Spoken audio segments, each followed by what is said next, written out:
Jamais sans la grâce, une dévotion matinale qui vous connecte à la pensée de Dieu et vous donne la provision du ciel au quotidien.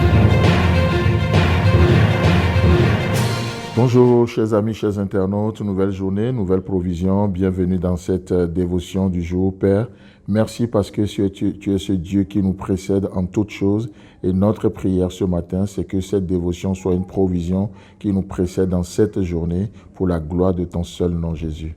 Amen.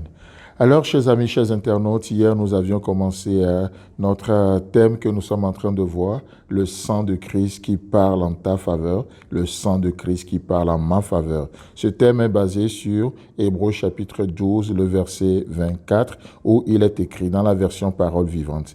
Vous êtes venus à Jésus, le médiateur de la nouvelle alliance, et vous avez été purifiés par son sang qui nous apporte un message plus rassurant que celui d'Abel. Amen. Chers amis, chers internautes, vous savez que nous sommes dans un monde et juste en écoutant les réseaux sociaux, les médias, la télé et tout ça et autres, nous savons que le message, les nouvelles ne sont pas du tout rassurantes, n'est-ce pas? Mais vous savez, alors qu'il y a des troubles autour de nous aujourd'hui, Christ, au travers du sang versé, nous apporte un message plus rassurant. Parce que ce n'est pas un message de vengeance, ce n'est pas un message de culpabilité, ce n'est pas un message qui témoigne contre nous, encore moins un message qui nous accuse. C'est pas un message de condamnation. C'est pourquoi Jésus-Christ nous dit, dans Matthieu plutôt chapitre 11, le verset 28, dans la version Parole vivante, « Venez à moi, vous tous qui êtes fatigués et accablés, vous qui êtes déprimés, parce que vous ployez sous un fardeau trop lourd et je vous donnerai du repos. » Vous savez-vous que l'inquiétude, c'est un fardeau non seulement illégitime que le croyant ne peut pas porter parce que c'est trop lourd. C'est trop lourd l'inquiétude. C'est pourquoi la Bible nous appelle à nous décharger sur Christ de tous nos soucis. Que penserez-vous de la peur? La peur, c'est encore la peur sous toutes ses formes. Ça paralyse, n'est-ce pas? Et ça nous empêche de reconnaître Dieu dans nos vies. Parce que les disciples avaient tellement peur. Ce Jésus qui était avec eux, ce Jésus qu'ils ont toujours connu, à un moment donné, ils l'ont pris pour un fantôme.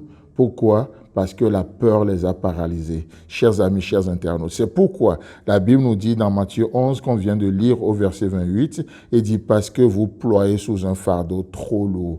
N'acceptez pas le fardeau de l'inquiétude ce matin. Dans cette journée, refusez le fardeau de la peur. Refusons-le, parce que c'est un luxe que nous ne pouvons pas. En aucun cas, nous ne devons pas payer. Amen. Venez à moi, vous tous qui êtes fatigués et accablés, vous qui êtes déprimés, parce que vous ployez sous un fardeau trop lourd, je vous donnerai du repos. Vous savez, les rois et les grands de ce monde sont très difficiles d'accès, n'est-ce pas? Mais notre Jésus à nous, notre Dieu à nous, non seulement il est disponible, mais il est aussi disposé à nous écouter. Et par-dessus tout, c'est lui qui nous tend la main. C'est lui qui nous invite ce matin. C'est lui qui nous dit « Venez à moi ». Il n'a pas attendu que nous venons vers lui, mais il nous lance l'invitation. Il nous montre qu'il est disponible, il est disposé et il nous tend ses bras ce matin. Alléluia. Oh, qu'est-ce que c'est merveilleux. Qu'est-ce que c'est merveilleux. Vous savez, notre passage du jour déclare que Jésus, qui est le médiateur de la nouvelle alliance et du sang de l'aspersion, du sang de l'aspersion qui parle mieux que celui d'Abel. Ça parle mieux que celui d'Abel. Alors aujourd'hui, alors que longtemps les hommes ont contesté, les hommes ont dit non, le sang ne peut pas parler. Le sang, c'est juste du liquide, ça ne peut pas parler. Mais vous savez quoi? Aujourd'hui, la science médico-légale nous dit que le sang a une voix. Alléluia. La Bible a de l'avance sur nous, n'est-ce pas? La science prouve, la science déclare aujourd'hui que le sang a une voix. Le sang parle et c'est ce que nous appelons simplement l'ADN. C'est ce que nous appelons l'ADN. Et le sang parle. Il suffit juste de faire un test d'ADN et qu'est-ce qui se passe? Vous voyez, vous écoutez le message et les informations que le sang donne.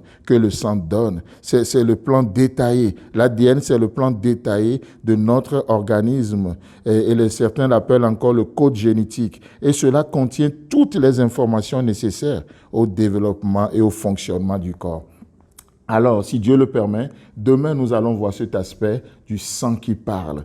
L'ADN, ça parle, ça parle. Et du coup, oh, gloire soit rendue à Dieu que parce que l'ADN, le sang a parlé, certains ont pu trouver, à leur grande joie, ils ont pu trouver leur famille biologique. Il y a tellement de choses qui ont changé. Chers amis, chers internautes, le sang parle. Et quel est le contenu? Le sang parle à ta faveur. Que Dieu te bénisse et si Christ tarde à venir, on se retrouve demain. Si vous avez aimé cette émission, parlez-en à vos amis. Parlez-leur du message de la grâce et de ce qu'il fait dans vos vies. Pour un sujet de prière, une question ou pour devenir partenaire, contactez-nous au 00229 94 75 80 20. Que Dieu vous bénisse et à la prochaine. En attendant, pensez avec Dieu.